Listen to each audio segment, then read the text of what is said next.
Hello and welcome to another episode of India. Olá e bem-vindo a mais um episódio de Índia e a Esquerda Global. Se você é novo no programa, não se esqueça de se inscrever no canal. Considere também tornar-se membro do YouTube ou apoiador no Patreon e fazer uma pequena doação usando o link na descrição. Mas no mínimo, assista ao programa, curta, compartilhe e comente. Sem mais delongas, quero dar as boas-vindas ao nosso convidado desta noite, Laith Marouf. Laith é um crítico de mídia, jornalista e comentarista político palestino-sírio radicado no Líbano, que tem acompanhado de perto os acontecimentos na Palestina e na região mais ampla da Ásia Ocidental. Laith, bem-vindo à Índia e à Esquerda Global. Laith, welcome to India and Global Left. É ótimo com você. Obrigado por me saber. I wanted to focus on the Gaza ceasefire. Eu queria focar no cessar-fogo em Gaza para os nossos espectadores. Esta é chamada de primeira fase de implementação, com base na proposta de 20 pontos de Trump, e ela não inclui tudo. Os pontos mais notáveis são a cessação das hostilidades em troca de trocas de prisioneiros, ajuda humanitária e a retirada parcial das forças de defesa de Israel do lado oeste de Gaza. Qual é a sua impressão sobre esse plano de cessar-fogo? What is your impression of this ceasefire plan?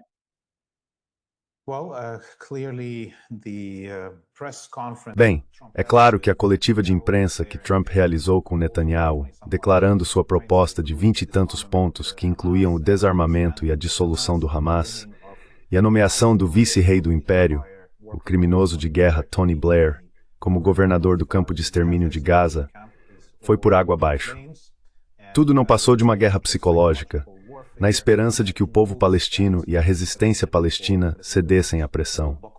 Isso foi seguido, é claro, pela tentativa de assassinato de negociadores do Hamas no Catar para aumentar essa pressão psicológica, e novamente fracassou.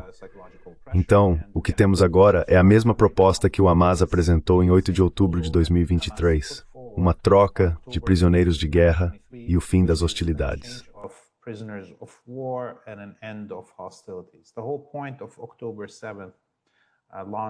Todo o objetivo do lançamento de 7 de outubro foi garantir a libertação dos milhares e milhares de prisioneiros palestinos. O que sabemos agora, a partir deste acordo, é que haverá a libertação de 20 prisioneiros de guerra israelenses em troca de 2.000 prisioneiros palestinos. No topo da lista dos prisioneiros palestinos a serem libertados estão Marwan Barghouti, o líder da ala militar da Fatah, que está preso desde a Segunda Intifada, e Ahmed Saadat, o líder da FPLP, a Frente Popular para a Libertação da Palestina, juntamente com 2 dos prisioneiros mais graduados do Hamas e da Jihad Islâmica detidos em prisões israelenses. Isso é algo com que os israelenses concordaram.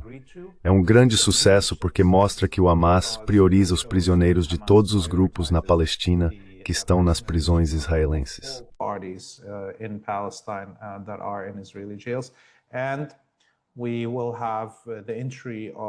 E teremos a entrada de centenas de caminhões, cerca de 600 por dia, trazendo alimentos e ajuda. Assim, finalmente, a fome provocada pelos israelenses chegará ao fim e o povo palestino terá um alívio do genocídio. Claro que tudo isso ainda está no ar. Até agora, os sionistas não pararam realmente de bombardear Gaza. Mesmo agora, enquanto gravamos, ainda há bombardeios, embora o cessar-fogo devesse entrar em vigor ao meio-dia, horário de Gaza. Já se passaram 5 horas desde então e não temos certeza se isso realmente vai acontecer. Mas Trump está definitivamente arriscando toda a sua credibilidade se o cessar-fogo não entrar em vigor esta noite.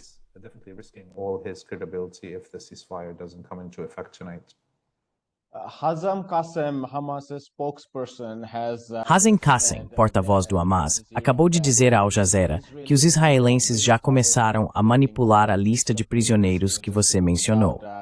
Há conversas sobre a libertação de 200 prisioneiros cumprindo prisão perpétua, além dos 1.800, totalizando 2.000.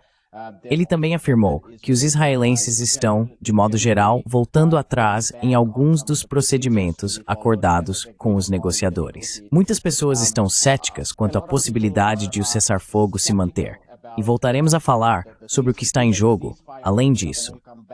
Mas, considerando a tradição de engano israelense e a falta de responsabilização quando se trata de cumprir acordos, Qual é a sua percepção sobre a possibilidade de o cessar-fogo se sustentar desta vez? Holding up of the ceasefire this time.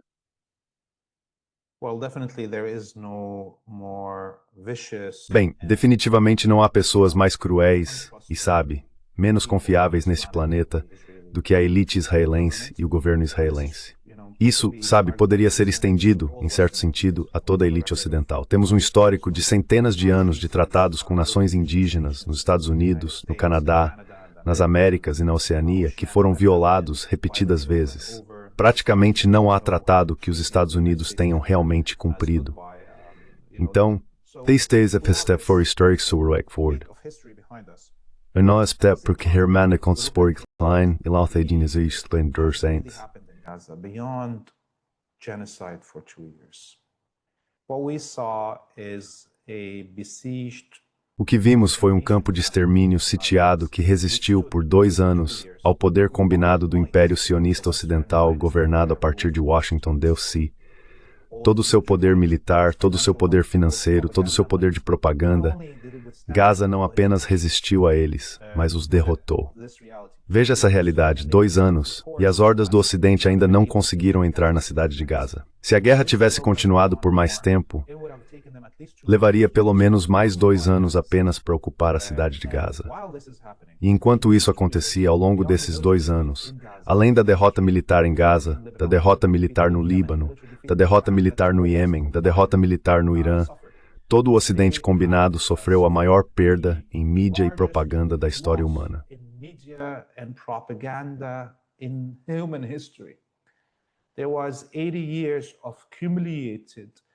Foram 80 anos de propaganda acumulada sobre o sionismo, sobre a supremacia ocidental, valores, cultura e civilização. Uma propaganda que se enraizou não apenas nas mentes dos cidadãos desses países ocidentais, mas de toda a humanidade. Todo esse tesouro de propaganda foi despedaçado nas rochas das praias de Gaza.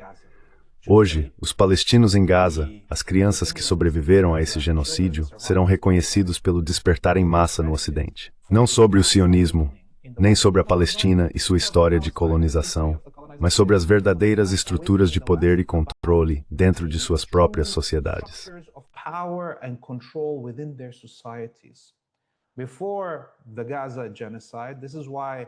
Antes do genocídio em Gaza, é por isso que 7 de outubro se tornará um marco na história. É o primeiro marco do século XXI que será lembrado por mudanças tectônicas tão profundas quanto as da Segunda Guerra Mundial no século XX.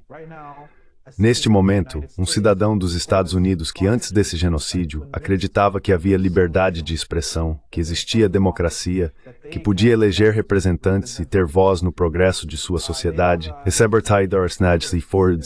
que não há democracia nos Estados Unidos.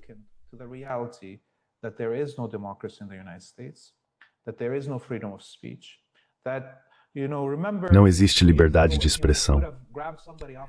Sabe, lembre-se de 2 anos atrás, se você tivesse parado alguém na rua nos Estados Unidos ou na Europa e dissesse a sua mídia é controlada por sionistas, o que essa pessoa teria respondido? Hoje, temos bilionários sionistas bem às claras, comprando a CBS, comprando o TikTok, dizendo a todos, estamos fazendo isso para impor a vocês uma posição pró-Israel, pró-sionista. Agora tudo está completamente às claras. E não é que a própria Palestina seja a principal questão nessas sociedades. Ela é o gatilho. Neste momento, a Batalha da Palestina transformou todo tipo de progresso ocidente em cão-então.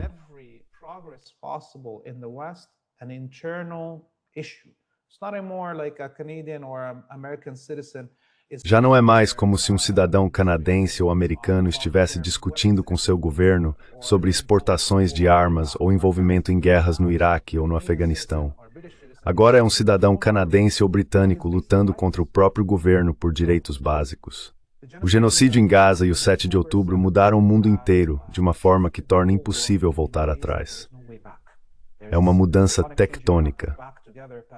Não dá para juntar a Pangeia novamente depois que os continentes se separam. E isso, eu acho, mostra claramente porque o Ocidente e Israel não tiveram escolha a não ser aceitar o cessar-fogo. Eles estão lambendo as feridas, ainda fingindo que venceram, mas perderam tremendamente. E não há como voltar atrás a partir deste ponto.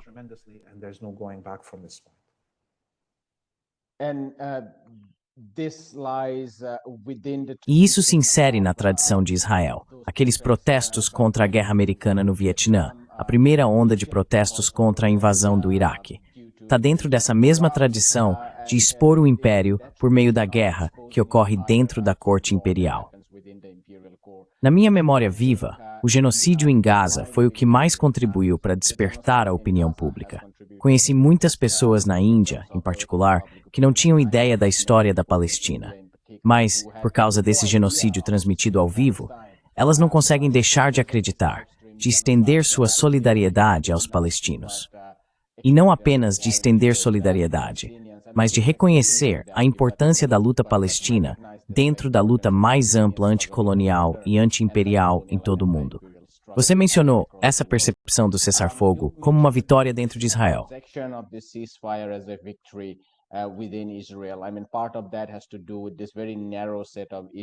Quero dizer, parte disso tem a ver com esse conjunto muito restrito de questões sobre cerca de 20 prisioneiros de guerra em Israel.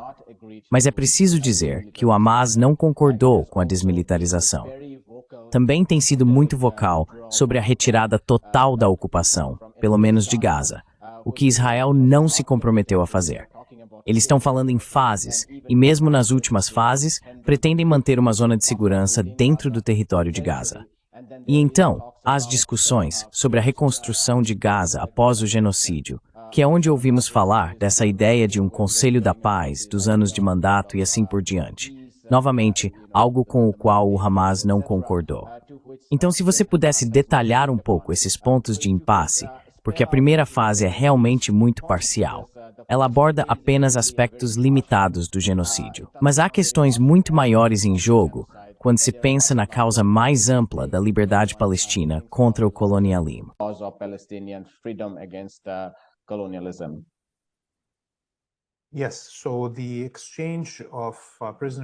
Sim. Então, a troca de prisioneiros de guerra, acho que o mais importante, além dos números, é a liderança palestina que será libertada. Marwan Barghouti, Ahmed Saadat. Isso vai mudar a dinâmica de poder na Cisjordânia, não apenas em Gaza. Mahmoud Abbas ficará isolado. Portanto, já estamos vendo que a maior parte do plano apresentado naquela coletiva de imprensa com Trump e Netanyahu desmoronou. Não há como desarmar o Hamas. O Hamas se recusou a se desarmar.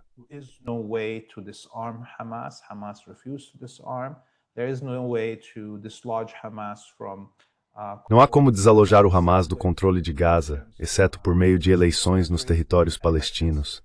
Eleições que garantiriam o desaparecimento de Mahmoud Abbas da cena política. E com a suposta libertação de Marwan Barghouti e Ahmad Saadat, representantes do Fatah e da FPLP, isso também garantiria uma unidade nacional pela primeira vez, com a saída e o isolamento da classe colaboracionista de Mahmoud Abbas.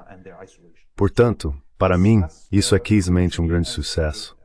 Agora, vamos supor que os israelenses libertem esses prisioneiros de guerra e ocorra essa troca, e que assim que isso acontecer, os israelenses retornem à guerra.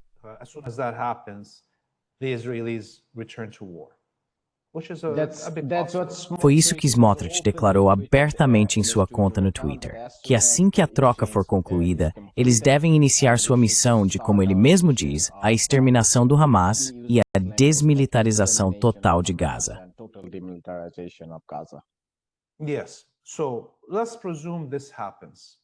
Sim, então vamos presumir que isso aconteça. Vamos presumir que os israelenses retomem sua campanha genocida. O que eles podem fazer de diferente para vencer essa guerra? Quero dizer, eles estavam bombardeando áreas onde seus próprios prisioneiros estavam e não se importaram realmente com suas vidas. Eles usaram, junto com o Império Ocidental, as armas mais avançadas que possuem, sem ultrapassar o limite nuclear. Lançaram explosivos suficientes para equivaler a 12 ogivas nucleares em uma área menor do que Nagasaki e Hiroshima. Portanto, não há nada que os israelenses possam fazer de diferente, com ou sem a troca de prisioneiros. E eles nunca se importaram com a vida de seus prisioneiros. Então vamos presumir que eles voltem a essa guerra após a troca.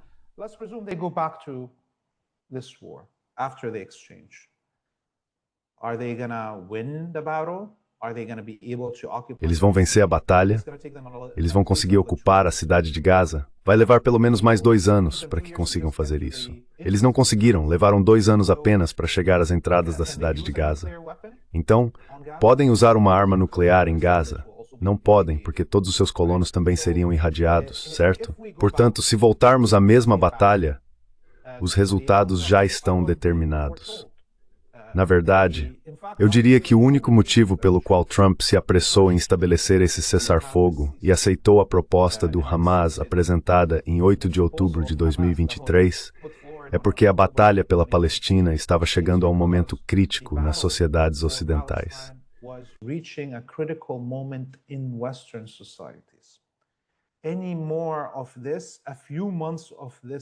Mais um pouco disso, talvez mais alguns meses ou até alguns dias, e teríamos confrontos diretos nas ruas que poderiam ter se tornado armados.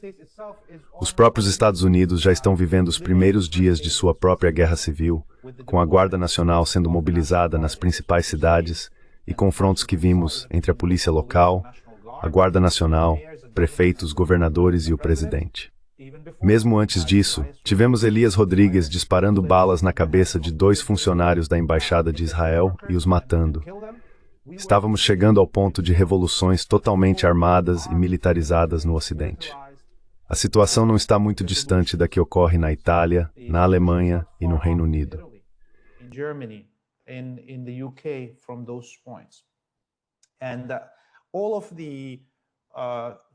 E todo o tecido social dessas sociedades e o contrato social entre o Estado e o cidadão em todas as sociedades ocidentais estava desmoronando e à beira de desencadear uma guerra civil. Então acredito que se os sionistas reacenderem essa guerra, eles não estarão em uma posição militar melhor. Os palestinos continuarão sofrendo o que já sofrem e seguirão resistindo. E cada vez mais, pessoas ao redor do mundo se tornarão militantes em sua oposição ao sionismo, ao genocídio na Palestina e às ditaduras de seus próprios governos, que os privaram de todos os direitos teatrais sobre os quais vem falando há 80 anos.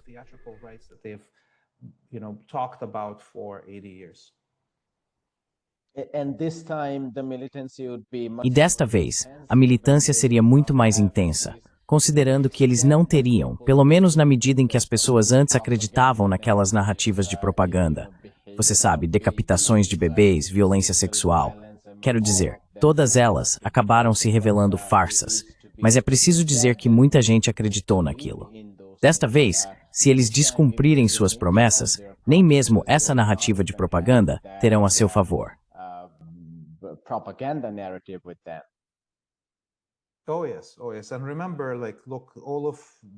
Ah, sim. E lembre-se, veja, toda essa propaganda depois de 7 de outubro e o próprio genocídio teve a intenção de esmagar o espírito de resistência.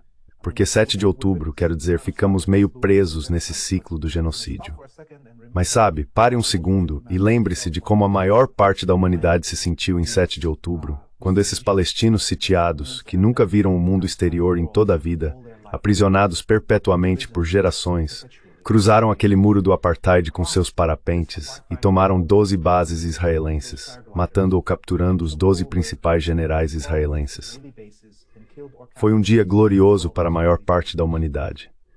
Os corações das pessoas se agitaram ao ver o povo palestino sair das cercas e portões em direção às suas terras originais, das quais foram etnicamente expulsos.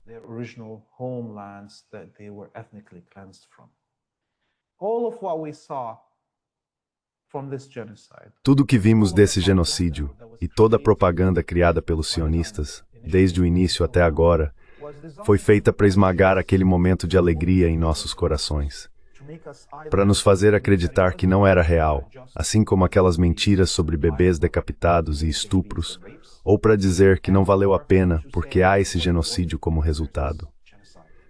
Nem aquela propaganda inicial feita para manchar a reputação dos guerreiros da Palestina, nem essa propaganda deliberada, a transmissão incessante do Holocausto em Gaza, ou aqueles vídeos de soldados israelenses estuprando prisioneiros palestinos divulgados de propósito.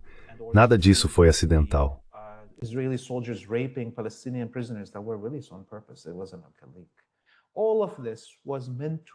Não foi um vazamento.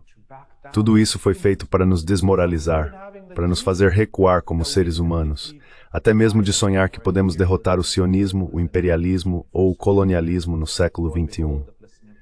E eis que o povo palestino resistiu a isso por 2 anos, e resistirá mais, se necessário, até que a libertação seja alcançável e toda a humanidade possa seguir o exemplo e criar seus próprios movimentos de resistência. Não há nada a temer dos imperialistas e dos sionistas, exceto os nossos próprios medos internos que nos mantêm escravanhos eastwards.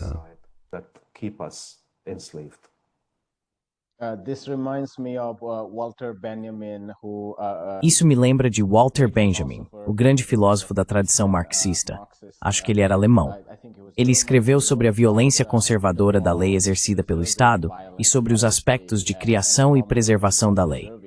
O que ele dizia é que parte da punição e da reação exagerada do Estado diante de levantes e movimentos de classe serve para mostrar ao outro lado que nós temos o poder. É uma forma de ameaçar e assustar as pessoas para que se submetam, em vez de se preocupar com justiça ou algo do tipo.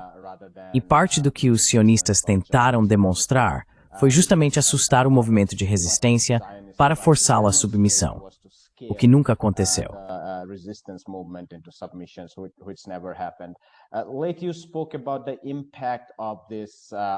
Laith, você falou sobre o impacto disso na própria política palestina. Talvez o fim da carreira de Abbas, mas também toda a revitalização da resistência, não apenas em Gaza. Presumo que isso teria um impacto tremendo na Cisjordânia ocupada, dado o baixo nível de popularidade de Abbas em particular, mas também da autoridade palestina em geral. Mas você poderia falar um pouco sobre o impacto disso na sociedade israelense?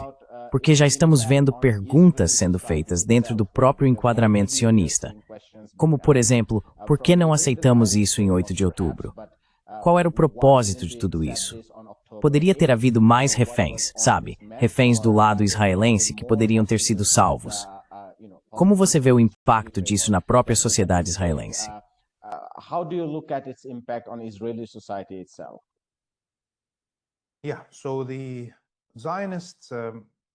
Sim, então os sionistas sempre basearam sua ideia e seu projeto em ser os mais fortes, aqueles que vão salvar os judeus, proteger os judeus e garantir que ninguém possa derrotá-los.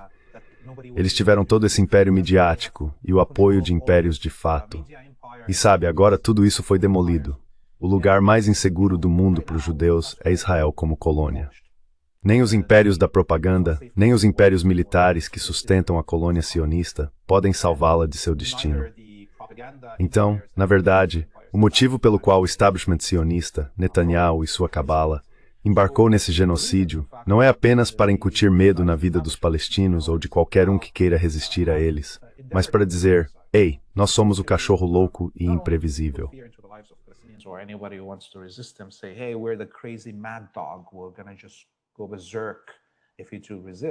Nós vamos simplesmente enlouquecer se você resistir, mas também para reinstalar essa ideia nos próprios colonos deles que estavam fugindo. Há números dizendo que mais de 1,5 milhão de israelenses já foram embora e não estão voltando. Esses não são os que têm dupla cidadania, desde o início desse genocídio. E as pesquisas que vimos com judeus americanos há apenas alguns dias mostram que mais de 60% deles dizem que Israel está cometendo crimes de guerra contra os palestinos. Então vemos que todo o tecido da identidade sionista, a identidade sionista fabricada e seus pilares estão desmoronando.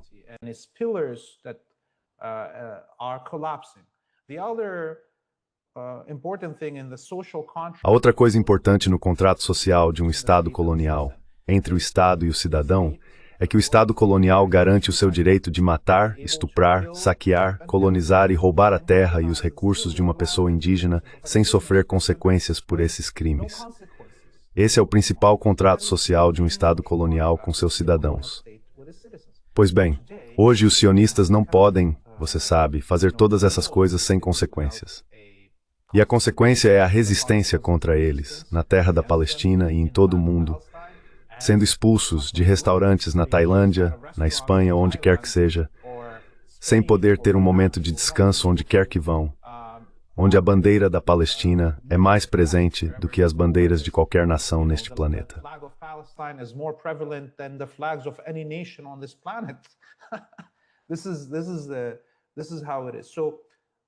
É assim que as coisas são. Acho que o motivo pelo qual Netanyahu está se esforçando tanto para não encerrar esta guerra, sem o que ele possa chamar de sucesso completo, é que ele sabe que o tecido interno da sociedade colonial vai entrar em colapso e se deteriorar.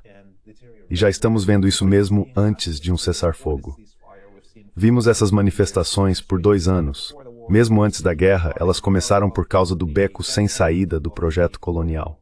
Agora temos esses fascistas extremos que foram levados ao poder, junto com uma geração de cidadãos que nos últimos 2 anos foram transformados em assassinos em massa e criminosos de guerra ao estilo da Gestapo.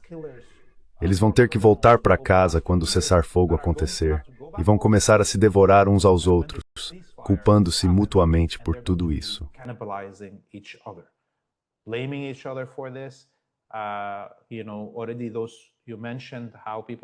Sabe, você mencionou como as pessoas estão dizendo, bem, se esse seria o acordo de cessar-fogo, por que vocês não aceitaram desde o início? E então todos aqueles que são mais radicais vão atacar Netanyahu, Ben-Gvir e Smotrich, e acabarão se devorando entre si. Um cessar-fogo é a pior coisa que a colônia sionista poderia receber por causa do acerto de contas interno que vai acontecer. E ainda há todas as pressões que virão agora, com pessoas caçando sionistas para levá-los a tribunais de crimes de guerra ao redor do mundo.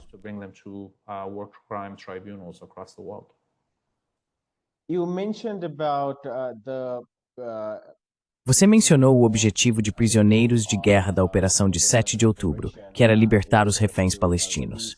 Havia alguns outros objetivos, talvez não declarados de forma clara, mas um deles era ir além da Palestina, o que Israel e os Estados Unidos estavam fazendo na região mais ampla.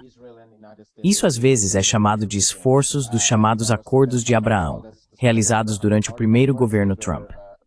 Um dos objetivos era romper essa aliança reacionária. Então, indo além da Palestina, você poderia compartilhar suas reflexões sobre o impacto disso no Líbano.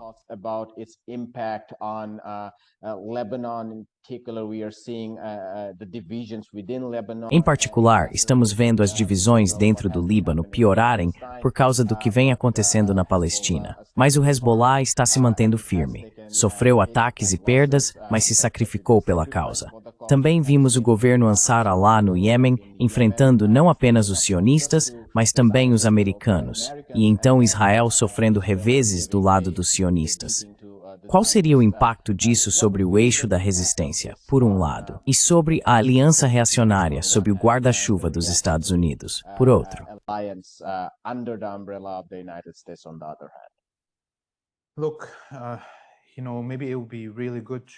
Olha, talvez fosse bom fazer um breve resumo histórico aqui. Quando a Segunda Guerra Mundial terminou, todos os países árabes estavam sob ocupação direta, pelos franceses, britânicos, italianos e outros. Houve revoltas e revoluções árabes começando pela Síria.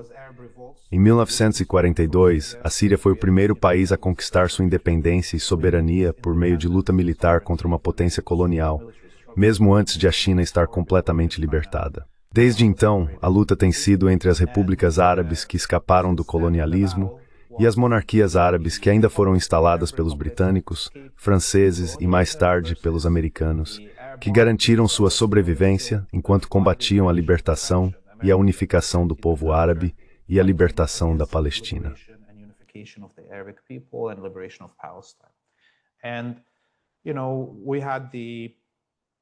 E veja, tivemos a derrota e o colapso da União Soviética, o que deixou todas as repúblicas árabes sem um patrocinador militar, ao contrário das monarquias colaboracionistas do mundo árabe. E uma a uma, nesse período entre o colapso da União Soviética e o ressurgimento da Rússia no cenário mundial, as repúblicas árabes foram todas retomadas. Parte disso foi o chamado Outono Árabe, alguns chamam de Primavera Árabe, que foi uma revolução colorida destinada a destruir o que restava das repúblicas árabes. Eles quase conseguiram. A Síria foi a última que permaneceu de pé no caminho. E é um país muito importante, a capital mais antiga do mundo, Damasco, a capital dos primeiros impérios árabes e muçulmanos, a capital que mais tempo serviu a qualquer império árabe ou muçulmano.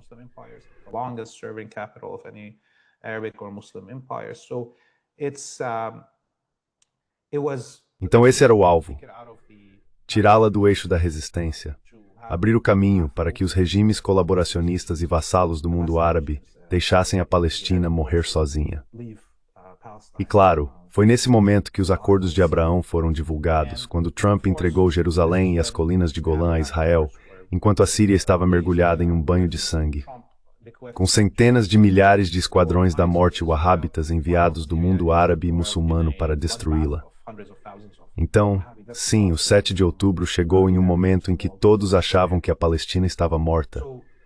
A mídia ocidental estava toda focada na Ucrânia, e os monarcas árabes se sentiam seguros depois de 80 anos de traição contra seus próprios povos. Eles achavam que o campo estava totalmente aberto para eles. A Síria estava encurralada, e não era mais ninguém para enfrentá-los.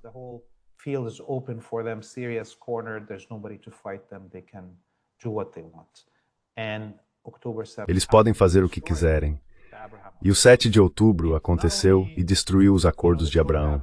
Não apenas destruiu os acordos de Abraão, destruiu a propaganda desses monarcas do Golfo, a propaganda qatariana, saudita e emiradense que vinha sendo disseminada há décadas, assim como a propaganda sionista que tentava minar qualquer um que resistisse aos Estados Unidos, alegando que o Hezbollah, a Síria ou o Irã estavam abusando da causa palestina para se manter no poder. Na realidade, são esses monarcas do Golfo que estão abusando de todos para permanecer no poder. E a guerra que se seguiu ao 7 de outubro revelou tudo às claras. Mostrou como o Hezbollah, o Iêmen, a Síria e o Irã estão dispostos a se sacrificar pela Palestina, não por seu próprio poder. Eles estão dispostos a se sacrificar pela Palestina. They're willing to sacrifice themselves for Palestine. And all that talk about Shia versus Sunni. Toda aquela conversa sobre xiitas versus sunitas, o culto wahhabita, foi instruído a promover isso pelos britânicos e depois pelos americanos desde a década de 1930, agora desmoronou. Todos sabem que o culto wahhabita e aqueles que se autodenominam sunitas, mas que na verdade não são, não representam seu povo. Muçulmanos sunitas honrados ficaram de braços cruzados enquanto um genocídio de uma população sunita na Palestina era cometido. E os únicos que vieram em seu auxílio foram os xiitas, que sacrificaram tudo para apoiar a Palestina. Muita coisa mudou. E direi mais uma coisa, já que você perguntou sobre o Líbano. Isso pode nos dar uma ideia do que pode acontecer em Gaza após o cessar-fogo. Os americanos aceitaram o cessar-fogo no Líbano e planejaram colocar um primeiro-ministro que seria seu fantoche.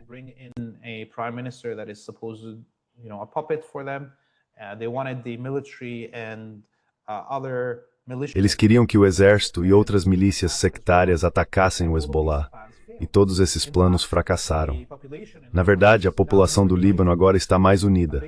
Uma parcela maior, perto de 70% da população, se recusa a ver o Hezbollah entregar ou render suas armas, a se desarmar. A manifestação que aconteceu na semana passada, durante a comemoração do assassinato de Said Hassan Nasrallah em Haushi, que é principalmente um bairro sunita e cristão, milhares e milhares de sunitas que não apenas exibiam fotos de Said Hassan Nasrallah, mas também de Rafik Hariri, assassinado em 2005. Portanto, agora, a posição dos Estados Unidos está, na verdade, mais enfraquecida. The position of the United States is weaker, actually. So we can predict that in. Portanto, podemos prever que em Gaza e na Palestina em geral, se realmente houver um cessar-fogo e uma eleição, os fantoches do Ocidente estarão em uma posição mais fraca do que o esperado. Outra coisa que podemos prever a partir do cessar-fogo em Gaza é que ele provavelmente seguirá o mesmo modelo de aqui, em que há uma retirada dos israelenses. Mas a cada poucos dias, Israel mata um civil ou envia um drone para atacar algum combatente da linha de frente que os irritou, porque muitos de seus soldados não conseguiram enfrentá-los em uma batalha real.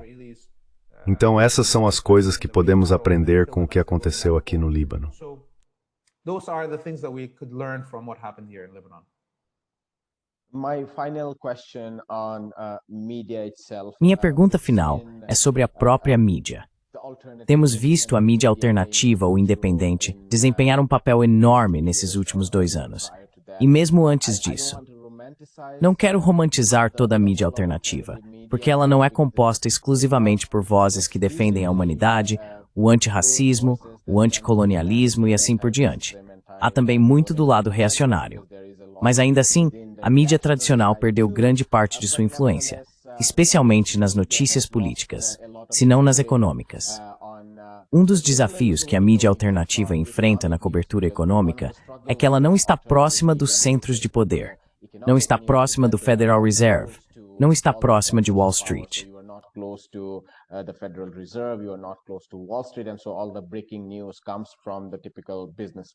Então, todas as notícias de última hora vêm da imprensa de negócios tradicional, o Financial Times, o Wall Street Journal e a Bloomberg. Mas quando se trata de notícias políticas, eles perderam uma credibilidade enorme, o que quer que ainda restasse. Fico me perguntando, como alguém intimamente ligado ao jornalismo, qual é a sua percepção sobre o que restou da grande mídia depois de 8 de outubro de 2025? Estamos em 2025? Desculpe, tive um pouco de confusão mental. Sim, ainda estamos em 2025. O New York Times ainda fala primeiro de 1.185 israelenses e depois de 2 milhões de palestinos, quando fez o resumo de hoje sobre o que aconteceu nesses 2 anos. Isso é terrível. Mas qual é a sua percepção sobre o que está acontecendo com a grande mídia?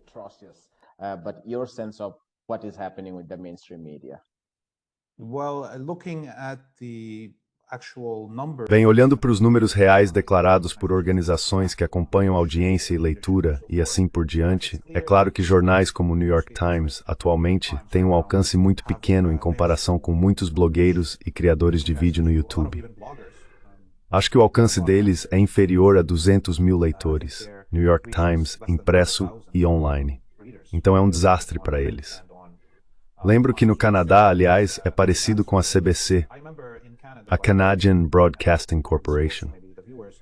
O orçamento dela, em 2022, que foi a última vez que participei de audiências na Comissão de Regulação de Radiodifusão do Canadá, a Canadian Radio and Television Broadcasting Commission.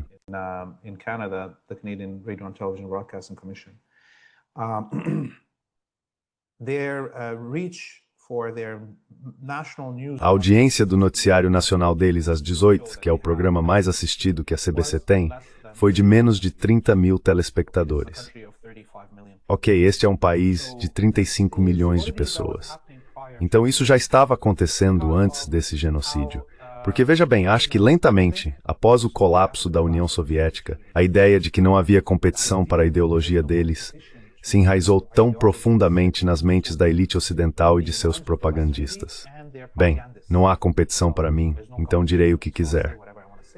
Assim, eles se tornaram cada vez mais ousados em seu menosprezo pela classe trabalhadora, pelas minorias, culturais, linguísticas e de outros tipos, e em sua projeção de objetivos coloniais. In their projection of colonial aims, the war on Iraq, all of those things were clear. Sabe, a guerra no Iraque e todas aquelas coisas foram sinais claros de que a grande mídia no Ocidente não se importava com a forma como as pessoas a viam, porque achava que não havia concorrência. Agora, o surgimento das redes sociais abriu um espaço que mudou muita coisa. Mostrou que a grande maioria da humanidade, independentemente da cultura de onde vem, é composta por pessoas decentes. As massas não são estúpidas. As massas querem encontrar a verdade. Elas querem aprender mais, querem discussões sofisticadas. They want sophisticated discussions. They don't want to be talked to like Beavis and Butthead all the time. Eles não querem ser tratados como Beavis e Butthead o tempo todo, certo? Então é aqui que o efeito da chamada mídia alternativa, as redes sociais, vem se acumulando. Agora, dito isso, quero deixar muito claro que o cenário da mídia alternativa, na verdade, não conseguiu alcançar seu potencial. Se não fossem os palestinos em Gaza filmando suas próprias mortes, se não fosse a resistência palestina e a resistência libanesa produzindo aqueles vídeos de operações militares de alta intensidade, não haveria nada sobre o que esse espaço de mídia alternativa pudesse construir sua análise. Isso é uma coisa. Analysis on. That's one thing. So that shows us how weak actually. Isso nos mostra como a chamada mídia cidadã, jornalistas cidadãos no terceiro mundo, em Gaza, na Ásia, na África, na América Latina, é na verdade mais sofisticada do que o cenário de mídia alternativa no Ocidente. Vemos pessoas fazendo isso por movimentos sociais na Europa, produzindo o mesmo tipo de conteúdo que nasce do desespero dos nossos povos do Sul. E uma última coisa que eu diria sobre o espaço da mídia alternativa no Ocidente. Tendo trabalhado em jornal, rádio e televisão em todos esses espaços alternativos e produções comunitárias por mais de 2 décadas, é que há centenas de milhões de dólares circulando nesse meio.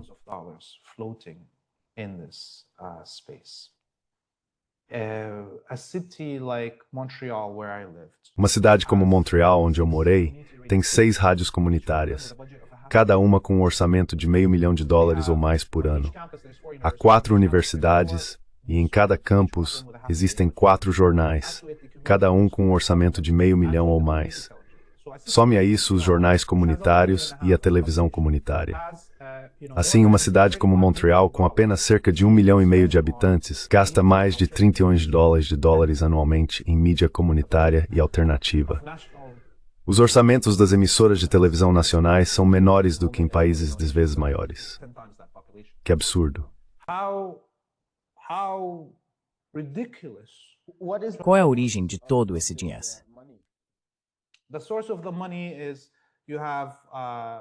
A origem do dinheiro são as taxas estudantis para todas essas coisas.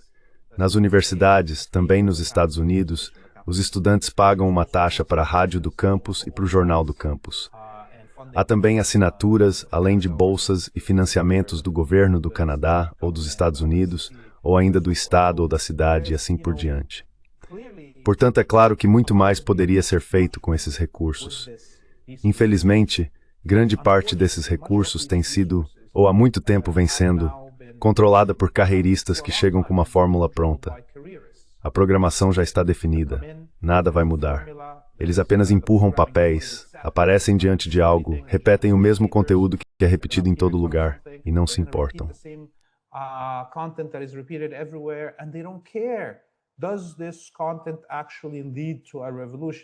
Esse conteúdo realmente leva a uma revolução. Uma estação de rádio em Oaxaca, no México, levou a uma revolução. Uma estação de rádio na África Central levou a um holocausto. Certo? Então uma única estação de rádio pode fazer muita coisa acontecer. E nada disso realmente atinge seu objetivo. É trágico que haja todo esse dinheiro circulando em espaços de mídia alternativa no Ocidente e que tenhamos que depender de programas como o seu no YouTube, autocriações, isoladas da comunidade e assim por diante, para chegar a esse nível. Imagine se os recursos das nossas comunidades fossem realmente libertos e reunidos para criar uma mídia eficaz que pudesse quebrar o monopólio da grande mídia.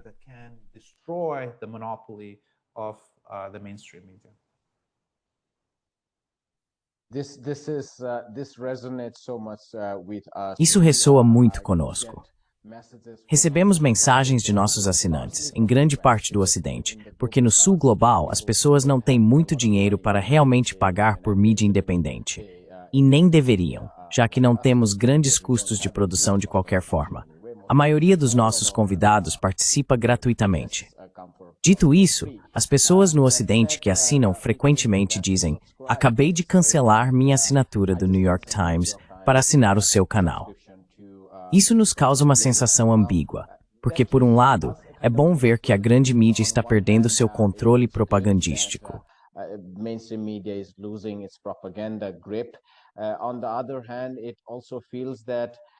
Por outro lado, também parece que isso reflete o mesmo tipo de vazio de que você acabou de falar.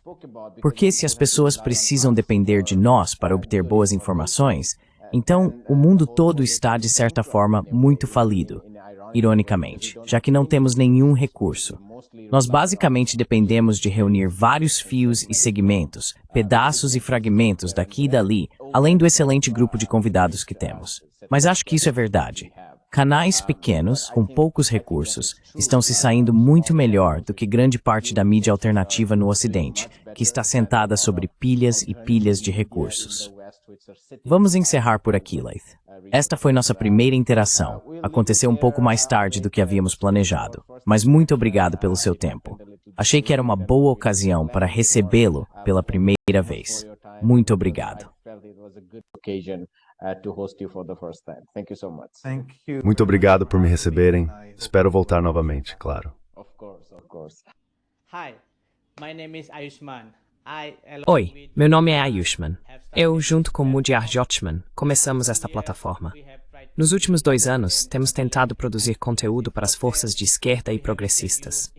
Até agora, entrevistamos economistas, historiadores, comentaristas políticos e ativistas. Se você gostou do nosso conteúdo e quer que construamos um arquivo para a esquerda, tenho 2 pedidos para você. Por favor, considere fazer uma doação para a causa. O link está na descrição abaixo. E, se não puder, não se sinta mal. Você sempre pode curtir e compartilhar nossos vídeos com seus camaradas. Por fim, não se esqueça de clicar no botão de inscrever-se. Don't forget to hit the subscribe button.